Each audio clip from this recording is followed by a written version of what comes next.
Non, non, non, non, non, non, non, n'applaudissez pas, c'est pas la peine.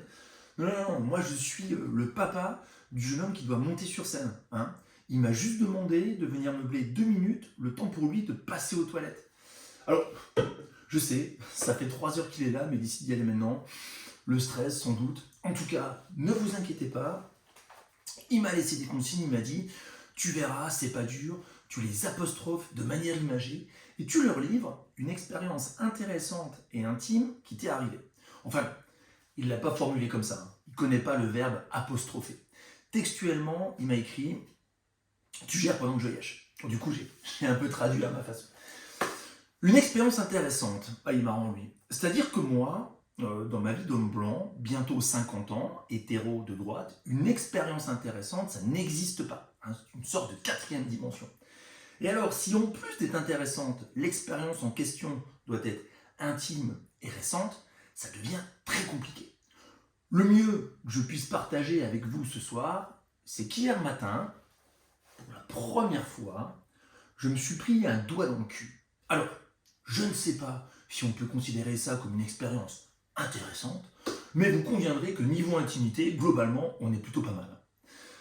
Non, mais en fait, je suis allé me faire contrôler la prostate pour la première fois.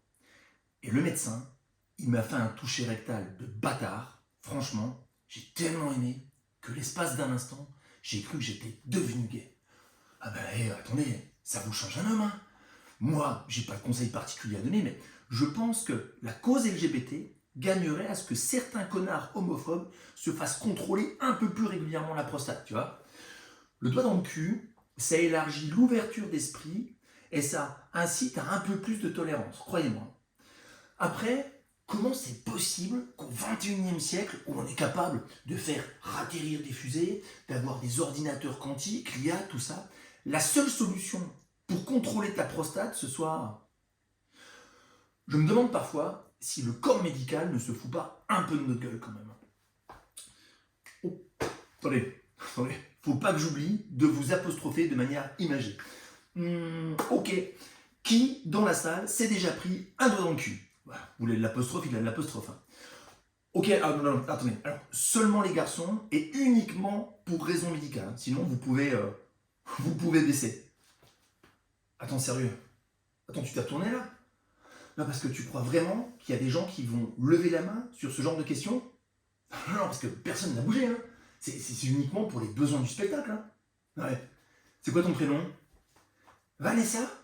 Eh, mais t'es touchante de naïveté, Vanessa. Hein. Tu sais ce qu'on va faire? Tu vas rester là comme ça, focus sur moi, et tu vas imaginer que derrière toi, il y a une forêt de doigts levés. Ok? Enfin, façon de parler. C'est bon pour toi? Tu visualises? Allez, c'est parti. Ok, les garçons, pour ceux qui ont gardé la main en l'air, qui parmi vous y a pris du plaisir? Sérieux, personne? Non, bah ok, bah c'est moi alors. En tout cas, je suis content d'avoir fait. Ça fait un cancer en moi. Parce que, pour être tout à fait franc avec vous, il est possible que je sois un peu hypocondriaque. Moi, si on me dit que le toucher rectal augmente ton espérance de vie de 20 ans, et mais direct, je me fais fister tous les jours s'il le faut. Hypocondriaque, c'est terrible. C'est l'unique maladie qui te fait croire que tu souffres, mais alors de toutes les autres, alors que tu es en parfaite santé. Moi, je suis en phase terminale d'un cancer différent tous les jours. Hein. En début de semaine, je suis jamais certain d'arriver vivant jusqu'au week-end. Tiens, en venant ici ce soir, mon fils il me dit, au fait papa, si jamais tu as envie de revenir me voir, je joue également la semaine prochaine. On verra où on sera la semaine prochaine.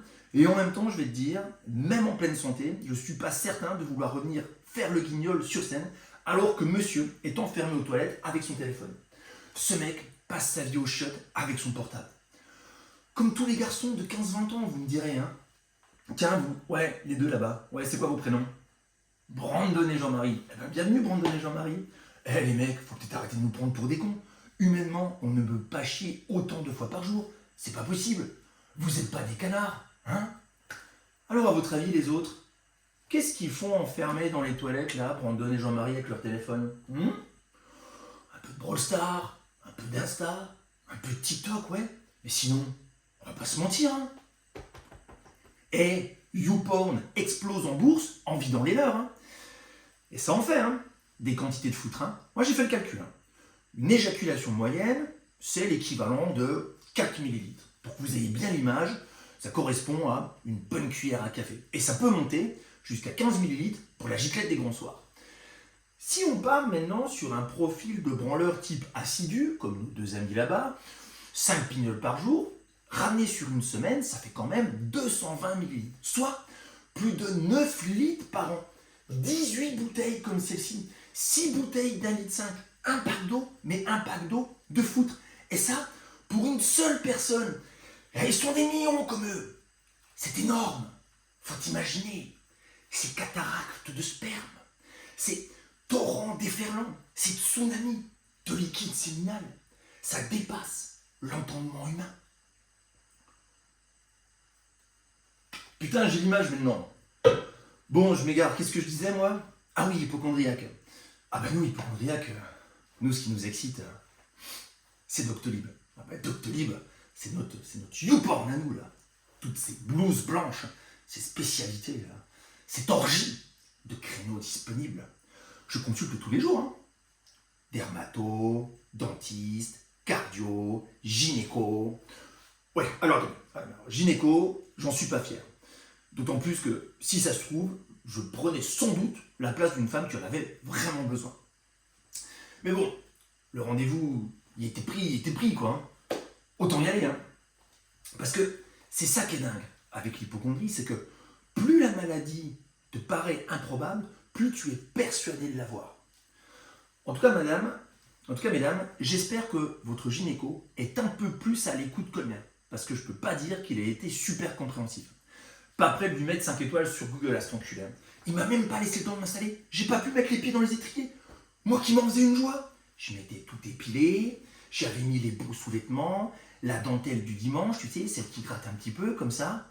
Résultat, il m'a foutu dehors comme une merde, soi-disant que je pouvais pas avoir d'utérus et que je devais me faire soigner. Faire soigner? Putain, oh, je passe mon temps à me faire soigner. Je passe ma vie à me faire soigner, connard. Et puis, mais pardon? Mais qu'est-ce que c'est cette réflexion sexiste de merde? Comment ça, je pourrais pas avoir d'utérus? Hein? Qu'est-ce qu'il en sait? Ça se trouve, j'ai un tout petit utérus, moi, caché au fond de moi, tout petit, avec pim-pim, 2 ovaires accrochés à l'intérieur. Pas d'utérus. Spécialiste mon cul, ouais. Et puis, évidemment, je vous parle même pas de la palpation mammaire. Moi qui complexe sur ma poitrine, je trouve que j'ai des petits seins. Et attention, petit sein ne veut pas dire petit cancer. Ça n'a strictement rien à voir. Alors pour le même prix, j'aurais aimé avoir 2 beaux ovules. En tout cas, je vous prends tous à témoin, là, tous autant que vous êtes. Si d'ici 2 ans, je crève d'un cancer des ovaires, je reviens sur Terre, le hanter, lui et sa pute de famille, pendant 20 générations. Bon, c'est pas tout ça. Ce serait peut-être bien qu'il pense à sortir. Je vais aller voir s'il est pas mort. T'imagines? Noyé sous des cascades de sperme, ce serait ballot. Brandon et Jean-Marie, je vous laisse la bouteille. On sait jamais. Je vous remercie de m'avoir écouté.